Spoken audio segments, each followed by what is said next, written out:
طلاقیں غصے میں دے دیں, اب ندامت ہو رہی ہے, تو ہر مفتی کا دل چاہتا ہے ان کو گنجائش دی جائے کہ یار کسی طرح یہ آپس میں مل جائیں, لیکن اسلام نے کیا کر دیا؟ بولو, بند, نہیں مل سکتی, ختم. لوگ رو رہے ہوتے ہیں, آئے دن مسائل ہوتے ہیں, رو رہے ہوتے ہیں, کوئی گنجائش کوئی گنجائش. میں کہتا ہوں بھائی میرا دین ہوتا تو گنجائش دے دیتا, میرا تھوڑی دین ہے, اللہ کا بنایا ہوا دین ہے, ہم تو نقل کرنے والے ہیں. اب آپ کے آنسو, آپ کے بچے, اللہ کو اگر ترس آ جاتا ہے وہ قانون دوبارہ سے نازل کر دیتا ہے تو ٹھیک ہے. تو زبان کو احتیاط سے استعمال کرنا چاہیے نا. ابھی پرسوں ترسوں مسئلہ آیا, اس نے کہا اگر تم نے ماموں سے بات کی تو تم مجھ پر حرام ہو. بلا وجہ ماموں سے بات کرنے پر حرام, یہ کوئی بات ہے؟ انسانیت ہے تو گدھا پن ہے یا نہیں ہے؟ بیوی کو ماموں سے بات کرنے سے روک کیوں رہے ہو؟ ایک تو پہلی بات یہ ہے, ماموں کا رشتہ تو قریب ترین رشتوں میں سے ہے نا. یہ بھی ایک ٹیکنیکل فالٹ ہے آج کل مردوں میں. دیکھو کچھ چیزیں ایسی ہوتی ہیں جن پہ پابندی لگانا ممکن نہیں ہوتا, اور اس میں آپ کی مخالفت ہوگی. آپ نے اپنی بیوی پہ پابندی لگا دی, اپنی ماں سے بات نہیں کرو گی, اس کا مطلب آپ خود بہت بڑے جاہل ہو.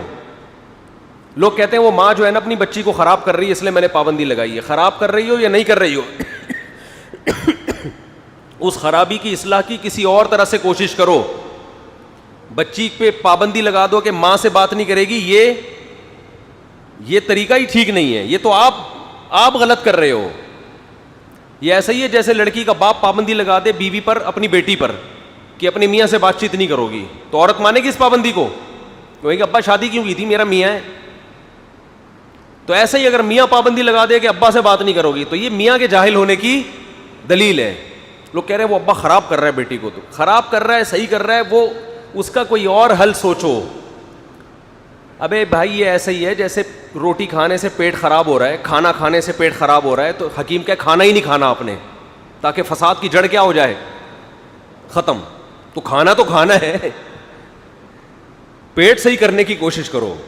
تو یہ جو محرم رشتے ہیں, قریبی رشتے ہیں, لڑکی کا ابا ہے, بہن ہے, بھائی ہے, اس سے بات لگانے پر, بات چیت کرنے پر کسی کا باپ بھی پابندی نہیں لگا سکتا. جو پابندی لگائے گا وہ خود غلط ہے. اور پابندی کیسے لگاتے ہیں؟ تم نے اپنی بہن سے بات کی تو تمہیں طلاق, تم نے اپنی بہن سے بات کی تو تم مجھ پہ حرام, تم نے اپنے ماموں سے, یہ کیسز آ رہے ہیں. پھر کہہ رہے ہو کہ حرام سے میری نیت تو یہ تو تھا ہی نہیں, میں تو ڈرانے کے لیے کہہ رہا تھا. مطلب تو طلاق ہی ہوتا ہے. بیوی جب حرام طلاق ہوتی ہے تو ہی تو حرام ہوتی ہے نا. پھر جب مفتی فتویٰ دیتا ہے کہ ماموں سے بات بیوی نے کی ہے تو بیوی آپ پہ کیا ہو گئی؟ حرام. تو کہہ رہے ہیں وہ تو میں نے الفاظ واپس لے لیے تھے. طلاق کے الفاظ میں ریورس گیئر بولو نہیں, نکاح اور طلاق میں ریورس گیئر نہیں ہے. ورنہ جتنے میاں آج بیٹھے ہوئے ہیں نا, نکاح میں جو انہوں نے قبول کیا تھا وہ سارے واپس لے لیں. کیا خیال ہے؟ جتنے بیٹھے ہوئے ہیں سب کیا کہیں گے بیگم سے جا کے ہم نے جو قبولا تھا ہم نے کیا کر لیا, بیگم غلطی سے قبولا تھا, میں نے واپس, میں نہیں قبول رہا.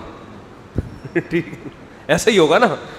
جس دن وہ زیادہ خرچہ کرائے گی, آج بھائی یہ لے آؤ, آج مجھے پیزا کھانا ہے, میاں کو غصہ آیا, کہہ رہے میں طلاق تو نہیں دے رہا, کیونکہ طلاق کے تو بڑے فسادات ہیں, میں نے جو قاضی کے سامنے قبولا تھا وہ قبولا میں نے واپس لے لیا, تو بڑے مزے آ جاتے. کیا خیال ہے بھائی؟ اب بچوں کا کیا ہوگا واپس اگر لے لیا آپ نے؟ بچے کہیں گے ابا آپ نے تو قبولے کو واپس لے لیا, اب ہم کیا کہاں جائیں گے؟ تو اسلام نے نکاح اور طلاق میں ریورس گیئر بولو نہیں رکھا. آپ نے کسی عورت کو طلاق دی, اب وہ کہیں اور شادی کر رہی ہے, آپ محفل میں پہنچ گئے, بھائی میں طلاق کو کیا کر رہا ہوں, واپس لے رہا ہوں. چل بھائی وہ بیچارہ نیا والا بیٹھا ہوا ہے, وہ کہہ رہا اچھا بھائی تم نے واپس لے لیا تو اب کیا کر. تو طلاق میں ریورس گیئر بولو نا بھائی نہیں ہے. تو منہ سے نکالنے سے پہلے کہہ رہے تو منہ سے نکل گئی ہے, لوگ یہ بھی کہہ رہے ہوتے میرے منہ سے نکل گئی ہے. کانوں سے نہیں نکلتی طلاق, ناک سے نہیں نکلتی طلاق. جب بھی نکلے گی یا تو قلم سے نکلے گی یا منہ سے نکلے گی. اور یہ بھی ڈرامے بہت ہو رہے ہیں, طلاق نامہ لکھا ہوا ہے, سامنے رکھا ہوا ہے, اس پہ سگنیچر کر کے کہتے ہیں میری نیت نہیں تھی طلاق دینے کی. ابے بھائی سامنے لکھا ہوا ہے طلاق نامہ ہے, نیچے 3 طلاقیں لکھی ہوئی ہیں, تو سائن کر رہا ہے اور کہہ رہا ہے کہ میری نیت, تو کیا تھا پھر یہ؟ کہنے مجھے تو پتہ ہی نہیں تھا کیا لکھا ہوا ہے. تو پھر کیوں کوئی بھی کاغذ لائے گا کبھی سائن کرو گے؟ پہلے بندہ پوچھتا ہے نا کہ یہ کیا لکھا ہوا ہے. لیکن تحریف کے دروازے کھل رہے ہیں آپ کو. ایسے مفتی مارکیٹ میں اب ہول سیل کے حساب سے نظر آئیں گے. ایک مصر کے مفتی صاحب ہیں, بڑے مشہور ہیں, انہوں نے فتویٰ دیا. ایک آدمی نے کہا میں نے غصے میں دیے اور میں نہیں چاہتا تھا. انہوں نے کہا کوئی بات نہیں, اللہ تو میاں بیوی کو ایک جان دیکھنا چاہتے ہیں. اور حدیث میں آتا ہے کہ نبی صلی اللہ علیہ وسلم جب دو کاموں کے درمیان مبتلا ہوتے تھے, ایک مشکل اور ایک آسان, تو ہمیشہ آسان کو ترجیح دیتے تھے. تو بعض علماء کہتے ہیں طلاق ہو گئی لیکن ہم آسان کام کو ترجیح دیں گے. نہیں ہوئی. اس میں کیا ہے؟ یہ ہے وہ فلسفہ, یہ ہے وہ فنڈر گیری کہ آپ نے, اللہ چاہتے ہیں کہ میاں بیوی اکٹھے ہی رہیں, طلاق کو اچھا نہیں سمجھا گیا, لیکن 3 طلاقوں کے بعد بھی اللہ چاہتے ہیں, ایسا کہیں نہیں لکھا ہوا. اللہ جب تک چاہتے ہیں جب تک زبان سے یہ الفاظ نہ نکالو, اور اللہ یہ بھی چاہتے ہیں کہ نہ نکالو یہ الفاظ زبان سے.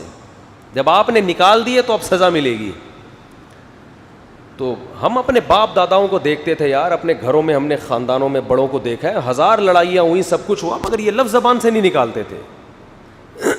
آج پتہ نہیں ڈپریشن کے مریض ہیں یہ کیا کھا رہے ہیں, بات بات پہ طلاق کی دھمکیاں. اور عورتیں بھی ایسے ہی ہیں, ذرا سا جھگڑا ہوا مجھے طلاق چاہیے, مجھے کیا چاہیے, میں نہیں رہ سکتی تمہارے ساتھ, مجھے کیا چاہیے, طلاق چاہیے. پھر وہ نکال دیتا تو کہتے مجھے تو نہیں چاہیے تھی, میں تو ویسے ہی کہہ رہی تھی.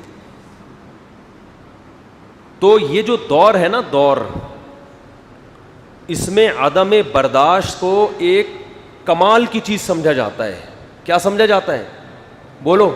کمال, کہ مجھے برداشت ہی نہیں ہوتا, یہ بہت بڑا.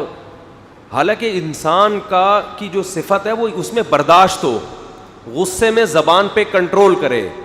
نبی نے فرمایا پہلوان وہ نہیں ہے جو رنگ میں کسی کو پچھاڑ دے, پہلوان وہ ہے یملک نفسہ عند الغضب, جو غصے میں اپنے آپ کو کنٹرول کرے, قابو کرے.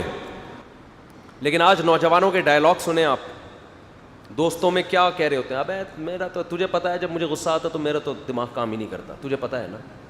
یہ شو مار رہے, فلمیں دیکھ دیکھ کے نا, ڈرامے دیکھ دیکھ کے یہ کلچر ہے. ابے تجھے پتہ ہے جب مجھے غصہ آتا ہے تو تجھے پتہ ہے پھر اپن کی کھوپڑی کام نہیں کرتی ہے, پھر تو میں باپ کو دیکھتا ہوں نہ ماں کو دیکھتا ہوں. وہ بھی کہتا ہے یار ماشاء اللہ یار کیا اللہ نے. تو یہ کمال کی بات نہیں, یہ گدھا ہونے کی علامت ہے. یہ اس کی علامت ہے کہ آپ کیا ہیں, گدھے ہیں. ایک دم لگوا لیں آپ کہیں سے جا کے. وہ ڈاروین نے جو کہا تھا نا بندر کی دم تھی وہ شارٹ ہو گئی ہے, ڈاروین سے پوچھیں ایک آدھ دم اگر کہیں پڑی ہوئی ہو. وہ بندر سے انسان بنے ہیں نا, تو دم غائب ہو گئی, نہ دم دے رہے ہیں نہ دم کے پیسے دے رہے ہیں سائنسدان. تو وہ ان سے کہیں اگر کہیں سے وہ دم نظر آئے تو ہمارے محلے میں ایک آدمی ہے جو غصے میں کیا ہو جاتا ہے, اس کی کھوپڑی کام نہیں کرتی, اس کے لگا دو. گدھا اسی طرح چیختا ہے. مرد کو اللہ نے اختیار دیا ہے طلاق کا, اس لیے کہ مرد میں قوت برداشت بولو زیادہ. اگرچہ خواتین اس کو مانتی نہیں ہیں, خواتین کہتی ہیں ہم میں قوت برداشت زیادہ ہے, ایسا نہیں ہے. کل میں ایک جم گیا, ان جم والوں نے کہا میں ہمارا نام نہیں لینا ممبر پہ, نام لیے بغیر بتانا. میں نے ان سے پوچھا کہ آپ کے یہاں خواتین کا بھی انتظام ہے ٹریننگ میں؟ تو انہوں نے کہا تھا, اب نہیں ہے. یعنی خواتین کے لیے انہوں نے پردے میں دن کے وقت میں الگ انتظام رکھا ہوا تھا کہ جس میں صرف خواتین ایکسرسائز کے لیے جو جم میں جاتی ہیں. آج کل بہت حد تک خواتین کے لیے بھی ایکسرسائز ضروری ہوگی کیونکہ گھر بہت چھوٹے چھوٹے ہو گئے ہیں, چلنا پھرنا اور سارے کام مشینیں کر رہی ہیں. ہماری مائیں تو سل پہ پیس رہی ہوتی تھیں نا, آٹے گوندھ رہی ہوتی تھیں, اور بہت محنت والی زندگی تھی پہلے عورتوں کی. اب تو کوئی بچے کو جو معذرت کے ساتھ ہگائی متائی کا کام پیمپر نے اپنے ذمہ لے لیا ہے. تھوڑی سی نامناسب الفاظ ہے. پیمپر کیا کر رہا ہے وہ بچے کی, وہ سارا ٹینشن پیمپر نے اٹھا لی. آدھا دن بچہ اسکول میں, اس کے بعد ویڈیو گیم لگا کے دے دو اس کو, کمپیوٹر پہ بٹھا دو, کمپیوٹر پال لیتا ہے. شام کو قاری صاحب آ جاتے ہیں, تو ماں بچوں کو پالنے کی ٹینشن بھی کیا ہو گئی, ختم. تو اب گھر میں کام کاج رہے نہیں ہیں, تو اب ضروری ہے کہ کچھ ایکٹیویٹیز ایسی عورتوں کی ہوں کہ وہ دھماکے سے پھٹے نہیں. کیونکہ کھانے کی اسپیڈ ہماری خواتین کی وہی ہے جو پہلے زمانے میں ہوا, بلکہ ڈبل ہو گئی ہے. اور کھانوں میں بھی پیزے برگر آ گئے, جسے کھا کے آدمی ویسے ہی برگر بن جاتا ہے, گول ہو جاتا ہے. تو اب اگر وہ ایکسرسائز کا حساب کتاب نہیں ہوگا تو صحت کا کیا ہوگا؟ بیڑا غرق ہوگا، جو ہو رہا ہے مردوں کا بھی عورتوں کا بھی. تو میں نے ویسے ہی ان سے پوچھا، میں نے کہا یار کوئی خواتین کے لیے انتظام ہے؟ وہ تو انہوں نے کہا کہ تھا، اب نہیں. کیوں؟ کہہ رہے ہیں لڑتی بہت تھی. یہ ان کے الفاظ ہیں بھائی، میں نہیں کہہ رہا. کہہ رہے جیسے یہاں مرد سارے ایکسرسائز کر رہے ہیں نا، جیسے ایک آدمی یہ وہ ڈنٹ پیل رہا ہے ادھر بیٹھ کے، وہ مشین ابھی خالی نہیں، دوسرا ویٹ کر لے گا تھوڑی دیر کہ یار چلو میں کچھ اور کر لوں، جب یہ فارغ ہوگی مشین تو میں. کہہ رہے خواتین کیا کر رہی تھیں؟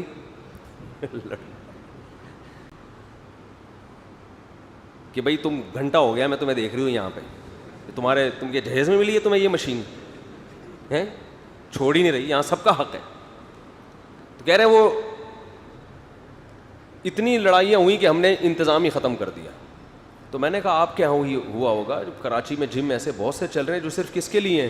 خواتین کے لیے. انہوں نے کہا جتنے بھی چل رہے ہیں سب میں یہی ٹینشن ہے، جا کے تحقیق کر لو. لیکن انہوں نے کہا میرا نام ظاہر نہیں کرنا. وہ پٹیں گے، اپنی بیوی سے پٹیں گے، مجھے پتا ہے، اس وجہ سے نام ظاہر کرنے سے منع کر رہے ہیں. تو خواتین کو کنٹرول کرنے کے لیے اللہ نے آدمیوں کو پیدا کیا ہے.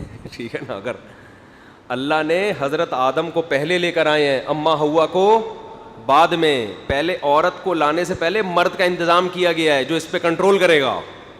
اچھا انہوں نے کہا جہاں مخلوط ماحول ہے نا، مرد اور عورتیں اکٹھے جم میں ہوتے ہیں، وہاں یہ پھڈے نہیں ہوتے. شاید وہاں شرم کی وجہ سے یا کوئی وجہ ہوگی، لیکن وہ تو ظاہر ایک بیہودہ ماحول ہے، وہ تو ناجائز ہے بالکل.